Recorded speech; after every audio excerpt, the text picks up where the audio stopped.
Shalom Bapak Ibu, saudara-saudariku yang terkasih. Kita akan kembali merenungkan kebenaran firman Tuhan yang terambil dari Yohanes pasal 8 ayat yang ke-36. Saya akan membacakannya untuk kita semua. Jadi, apabila anak itu memerdekakan kamu, kamu pun benar-benar merdeka. Nah, tema kita pada saat ini yaitu Kristus yang memerdekakan. Nah, Bapak Ibu saudara-saudariku yang terkasih, berbicara mengenai kemerdekaan adalah suatu hal yang membuat kita bahagia di dalam menjalani atau menikmati hidup kita. Lalu Bapak Ibu saudara-saudari yang terkasih, bagaimana hidup yang dimerdekakan oleh Kristus?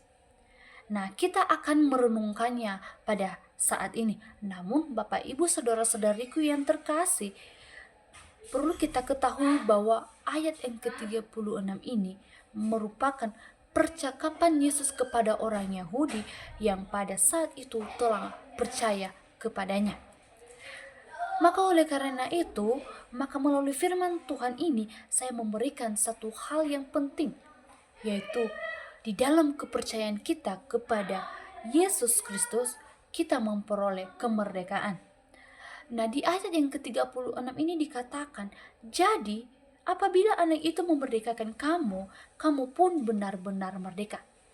Nah, Bapak Ibu saudara-saudariku yang terkasih, sebelum ayat yang ke-36 ini, ketika kita perhatikan percakapan Yesus kepada orang Yahudi yang mengungkapkan kepada mereka suatu kebenaran yang mutlak. Ketika mereka percaya kepada Yesus, maka Yesus melihat seperti apakah kepercayaan mereka terhadap Yesus. Tetapi menarik Bapak Ibu saudara-saudariku yang terkasih, orang Yahudi yang telah percaya atau akan tetapi tidak dengan sungguh-sungguh mereka mempercayai Yesus. Mereka hanya mengaku-ngaku saja, hanya dari ucapan semata, tetapi tidak dengan sungguh-sungguh. Nah, ketika Yesus berkata, jika engkau tinggal kepadaku, maka engkau benar-benar muridku, dan kamu akan mengetahui kebenaran, dan kebenaran itu akan memerdekakan kamu. Nah, di sini Bapak Ibu saudara-saudariku yang terkasih, orang Yahudi atau orang yang banyak pada waktu itu, mereka telah percaya, namun hanya sebatas ucapan semata, karena mereka menolak Yesus. Nah, di ayat yang ke-33 dikatakan, kami adalah keturunan Abraham dan tidak pernah menjadi hamba siapapun. Nah, bagaimana engkau dapat berkata engkau akan merdeka?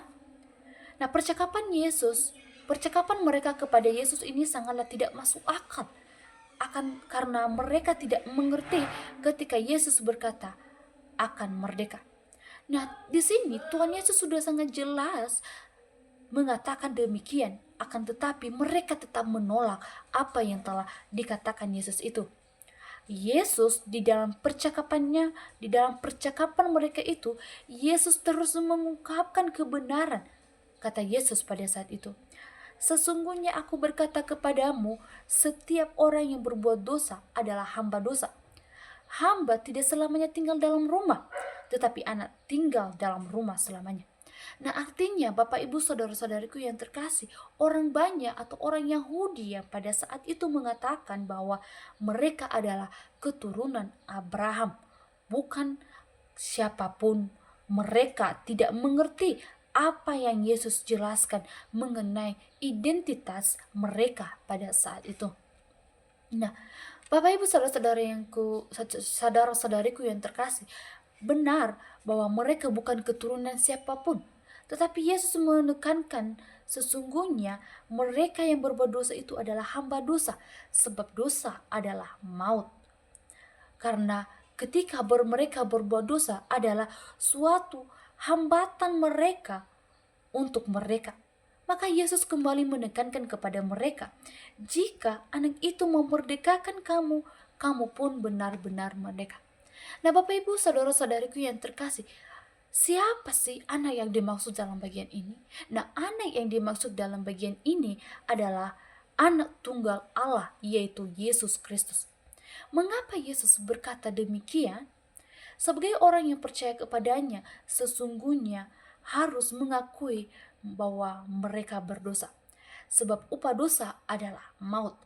Maka dengan jelas Yesus menekankan kepada mereka atau kepada orang Yahudi pada saat itu untuk menyerahkan hidup mereka, bukan menjadi hamba dosa, melainkan menjadi murid-murid Tuhan Yesus yang sejati. Sebab Tuhan Yesus lah yang melepaskan, yang membebaskan mereka dari dosa dan dari kengkungan dosa, ikatan dosa. Sehingga ketika Yesus mengatakan, jika Yesus memerdekakan kamu, maka kamu pun merdeka. Lalu bagaimana dengan kita yang saat ini, Bapak Ibu saudara-saudariku yang terkasih? Pertama, Tuhan Yesus telah memerdekakan kita, telah melepaskan kita dari ikatan dosa, yaitu dengan menebus kita dengan nyawanya.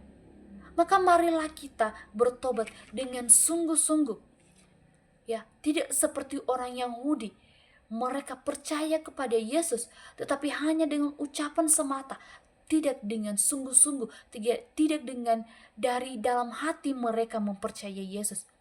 Kedua yaitu, marilah kita serahkan hidup kita kepada Yesus Kristus melalui doa-doa, relasi kita kepadanya, supaya kita hidup di bawah kendalinya Tuhan. Ketiga yaitu, ketika mau merdeka, maka marilah kita akui bahwa kita adalah orang yang berdosa, supaya kita diberi pengampunan dan kita pun benar-benar bebas dari dosa, dan kita akan hidup dan menikmati hidup yang diberikannya. Maka dari itu Bapak Ibu saudara-saudariku yang terkasih, mengikut Yesus hendaklah menjadi suatu keinginan kita, bukan karena keterpaksaan kita. Hidup kita bukan dengan motivasi yang salah. Karena sekali Yesus tetap Yesus, maka marilah kita mengikut Yesus dengan hati kita, dengan kesungguhan hati kita, bukan dengan ucapan yang hanya semata. Demikianlah firman Tuhan. Shalom.